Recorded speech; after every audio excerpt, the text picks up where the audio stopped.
The Case of Lady Sannox by Sir Arthur Conan Doyle.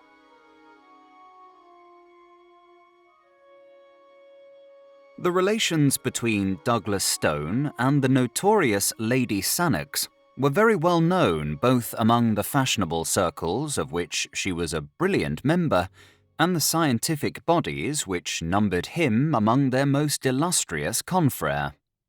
There was naturally, therefore, a very widespread interest when it was announced one morning that the lady had absolutely and forever taken the veil, and that the world would see her no more. When, at the very tail of this rumour, there came the assurance that the celebrated operating surgeon, the man of steel nerves, had been found in the morning by his valet, seated on one side of his bed, smiling pleasantly upon the universe, with both legs jammed into one side of his breeches and his great brain about as valuable as a cap full of porridge, the matter was strong enough to give quite a thrill of interest to folk who had never hoped that their jaded nerves were capable of such a sensation. Douglas Stone, in his prime, was one of the most remarkable men in England. Indeed, he could hardly be said to have ever reached his prime, for he was but 39 at the time of this little incident. Those who knew him best were aware that, famous as he was as a surgeon, he might have succeeded with even greater rapidity in any of a dozen lines of life. He could have cut his way to fame as a soldier, struggled to it as an explorer, bullied for it in the courts, or built it out of stone and iron as an engineer.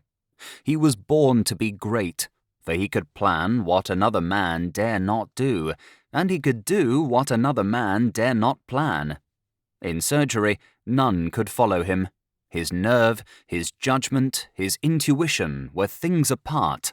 Again and again, his knife cut away death, but grazed the very springs of life in doing it, until his assistants were as white as the patient.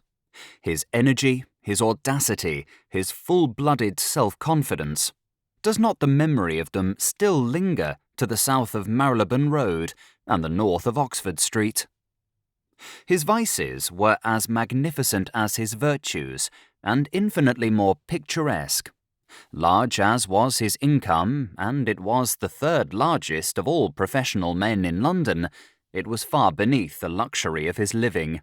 Deep in his complex nature lay a rich vein of sensualism, at the sport of which he placed all the prizes of his life. The eye, the ear, the touch, the palate, all were his masters. The bouquet of old vintages, the scent of rare exotics, the curves and tints of the daintiest potteries of Europe. It was to these that the quick-running stream of gold was transformed. And then there came his sudden mad passion for Lady Sannox, when a single interview with 2 challenging glances and a whispered word set him ablaze. She was the loveliest woman in London, and the only one to him. He was one of the handsomest men in London, but not the only one to her. She had a liking for new experiences, and was gracious to most men who wooed her. It may have been cause, or it may have been effect, that Lord Sannox looked 50, though he was but 36. He was a quiet, silent, neutral-tinted man, this lord, with thin lips and heavy eyelids, much given to gardening, and full of home-like habits. He had at one time been fond of acting, had even rented a theatre in London, and on its boards had first seen Miss Marion Dawson, to whom he had offered his hand, his title, and the third of a county. Since his marriage, his early hobby had become distasteful to him. Even in private theatricals, it was no longer possible to persuade him to exercise the talent which he had often showed that he possessed. He was happier with a spud and a watering-can among his orchids and chrysanthemums. It was quite an interesting problem whether he was absolutely devoid of sense or miserably wanting in spirit. Did he know his lady's ways and condone them, or was he a mere blind, doting fool?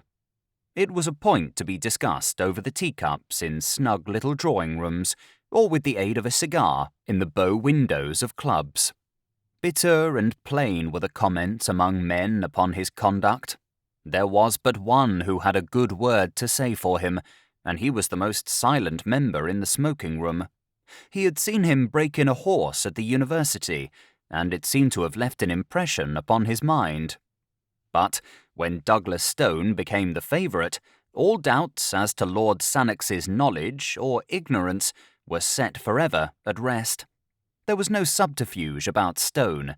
In his high-handed, impetuous fashion, he set all caution and discretion at defiance. The scandal became notorious. A learned body intimated that his name had been struck from the list of its vice-presidents. Two friends implored him to consider his professional credit. He cursed them, all three, and spent 40 guineas on a bangle to take with him to the lady. He was at her house every evening, and she drove in his carriage in the afternoons. There was not an attempt on either side to conceal their relations, but there came at last a little incident to interrupt them. It was a dismal winter's night, very cold and gusty, with the wind whooping in the chimneys and blustering against the window panes.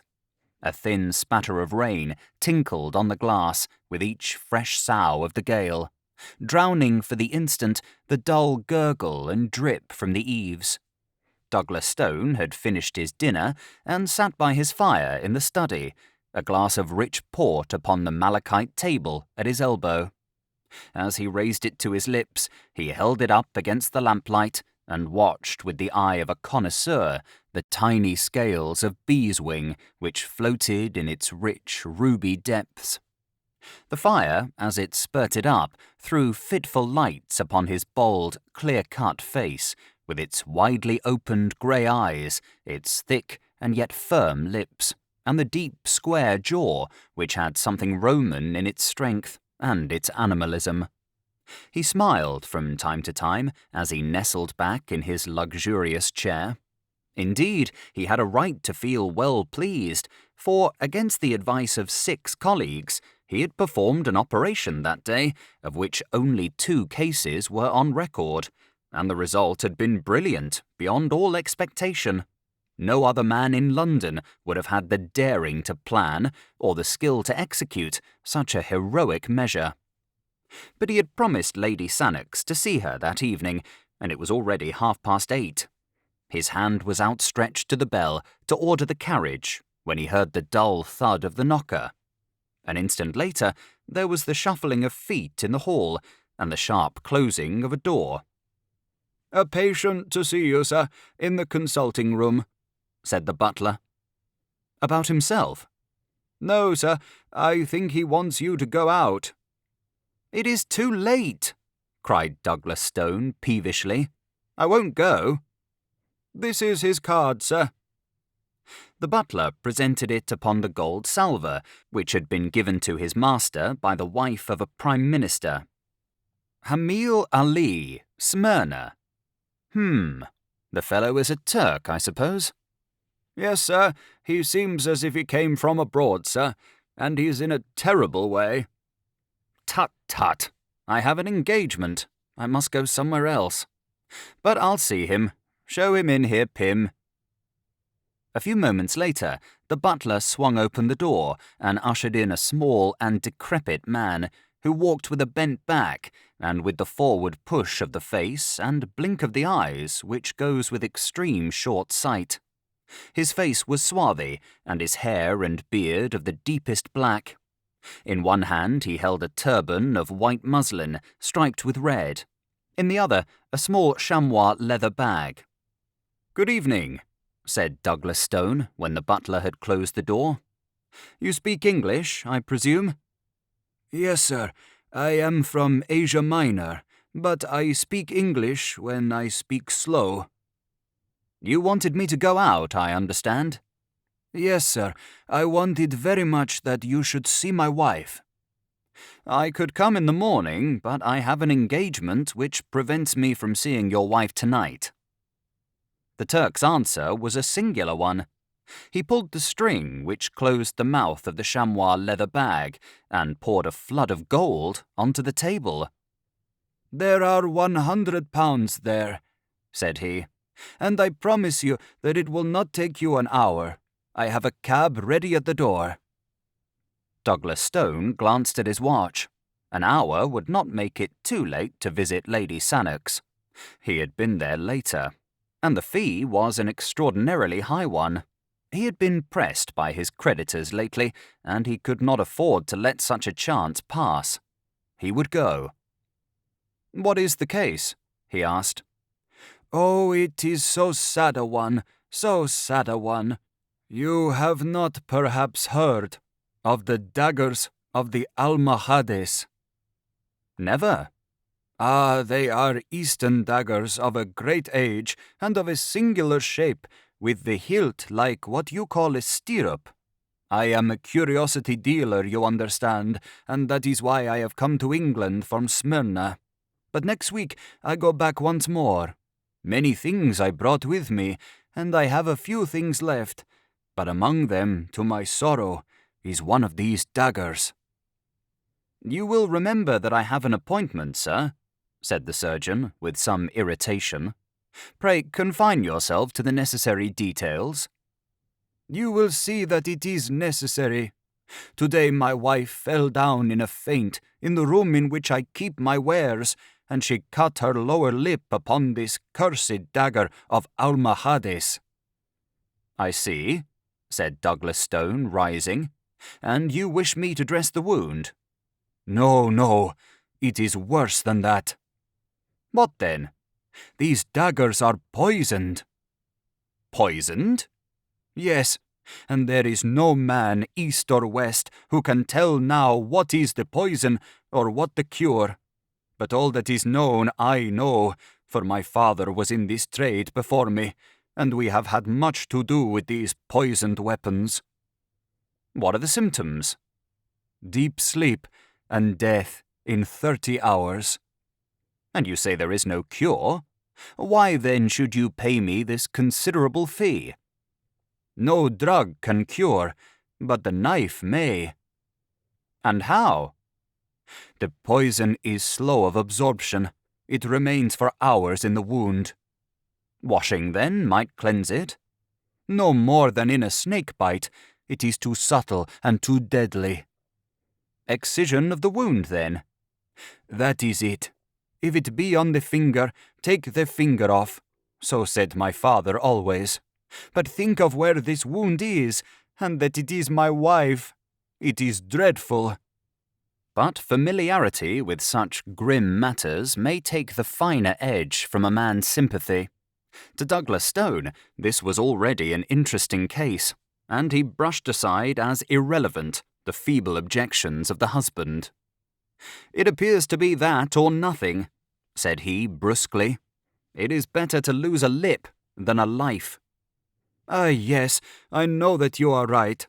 Well, well, it is kismet, and it must be faced. I have the cab, and you will come with me and do this thing." Douglas Stone took his case of Bisteries from a drawer and placed it with a roll of bandage and a compress of lint in his pocket. He must waste no more time if he were to see Lady Sannox. "I am ready," said he, pulling on his overcoat. "Will you take a glass of wine before you go out into this cold air?" His visitor shrank away, with a protesting hand upraised. "You forget that I am a Mussulman and a true follower of the Prophet," said he. "But tell me, what is the bottle of green glass which you have placed in your pocket?" "It is chloroform."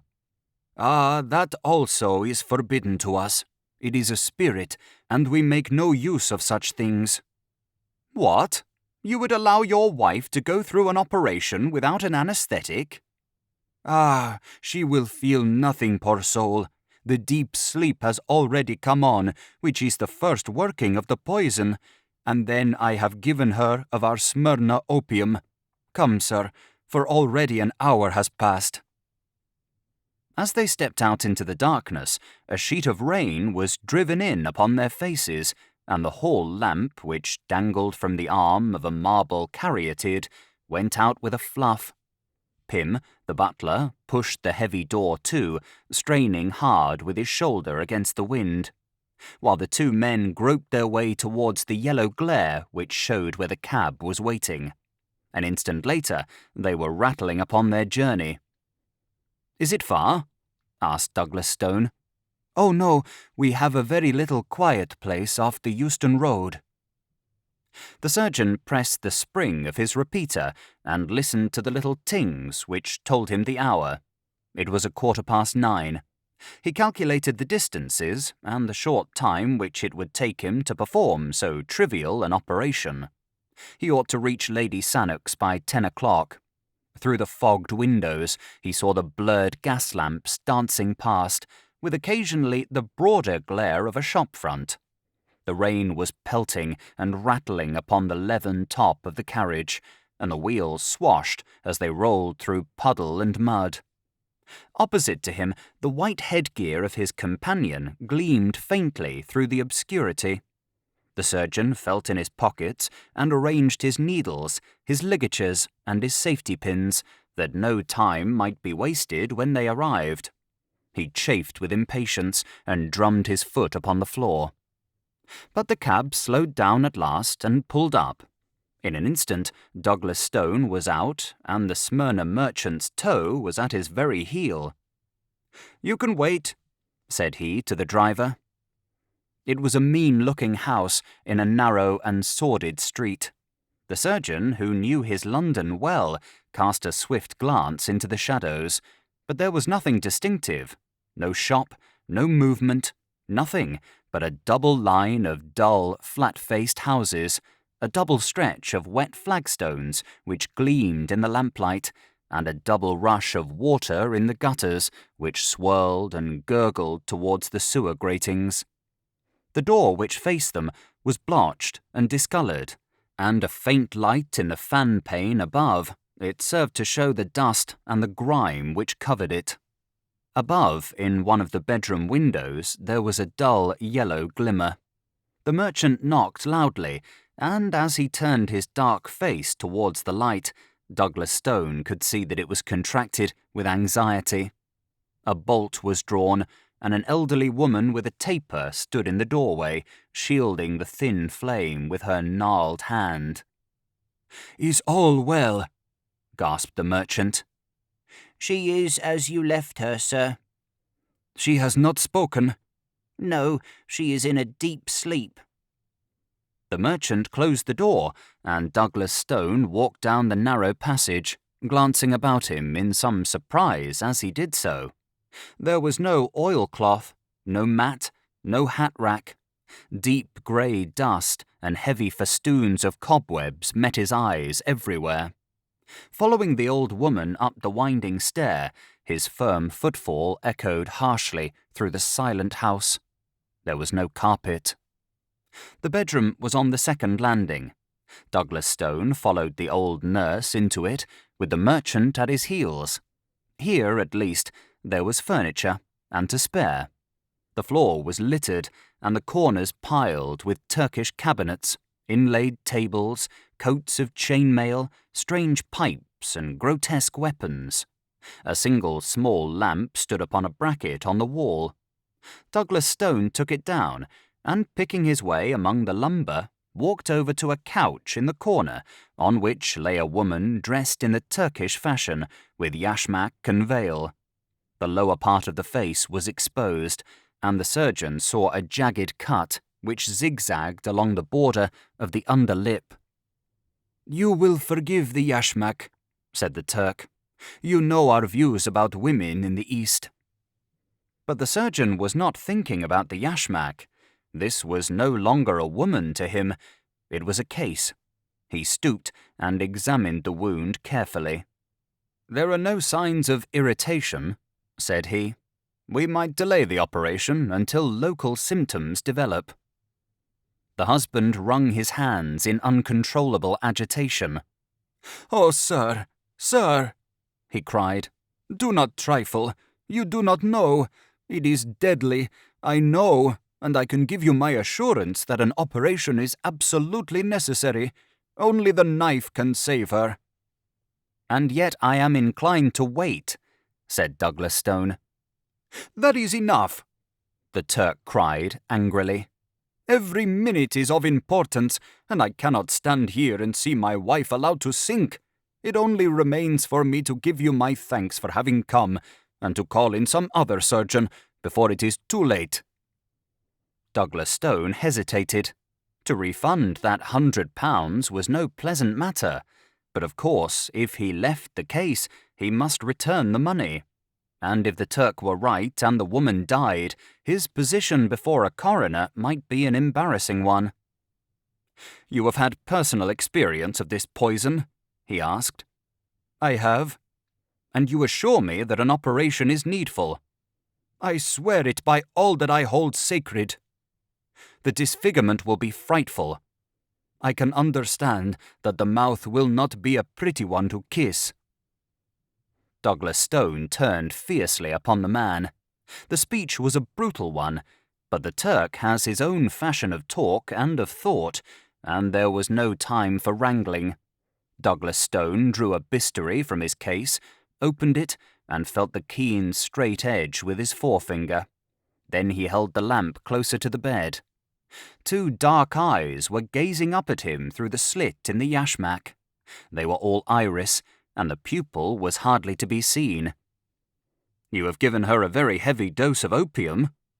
"Yes, she has had a good dose." He glanced again at the dark eyes, which looked straight at his own. They were dull and lustreless, but even as he gazed, a little shifting sparkle came into them, and the lips quivered. "She is not absolutely unconscious," said he. "Would it not be well to use the knife while it will be painless?" The same thought had crossed the surgeon's mind. He grasped the wounded lip with his forceps, and with two swift cuts, he took out a broad, V-shaped piece. The woman sprang up on the couch with a dreadful gurgling scream. Her covering was torn from her face. It was a face that he knew. In spite of that protruding upper lip and that slobber of blood, it was a face that he knew. She kept on putting her hand up to the gap and screaming. Douglas Stone sat down at the foot of the couch with his knife and his forceps. The room was whirling round. He had felt something go, like a ripping seam behind his ear. A bystander would have said that his face was the more ghastly of the two. As in a dream, or as if he had been looking at something at the play, he was conscious that the Turk's hair and beard lay upon the table, and that Lord Sannox was leaning against the wall with his hand to his side, laughing silently. The screams had died away now, and the dreadful head had dropped back again upon the pillow. But Douglas Stone still sat motionless, and Lord Sannox still chuckled quietly to himself. "It was really very necessary for Marion, this operation," said he.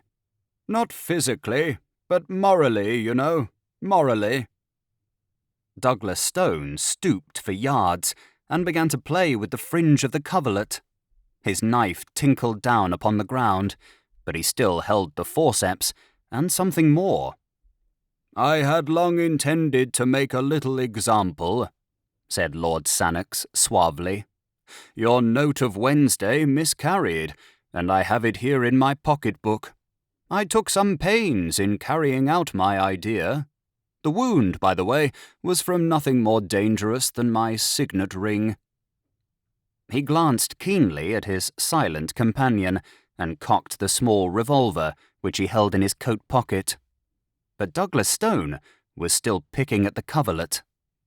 "You see, you have kept your appointment after all," said Lord Sannox. And at that, Douglas Stone began to laugh. He laughed long and loudly, but Lord Sannox did not laugh now. Something like fear sharpened and hardened his features. He walked from the room, and he walked on tiptoe. The old woman was waiting outside. "Attend to your mistress when she awakes," said Lord Sannox. Then he went down to the street. The cab was at the door, and the driver raised his hand to his hat. "John," said Lord Sannox, "you will take the doctor home first. He will want leading downstairs, I think. Tell his butler that he has been taken ill at a case." "Very good, sir." "Then you can take Lady Sannox home." "And how about yourself, sir?" "Oh, my address for the next few months will be Hotel di Roma, Venice. Just see that the letters are sent on, and tell Stevens to exhibit all the purple chrysanthemums next Monday, and to wire me the result."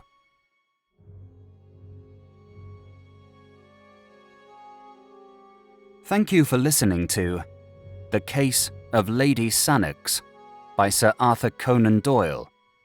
If you have enjoyed this audiobook, please consider subscribing and leaving a like to help in the making of future audiobooks.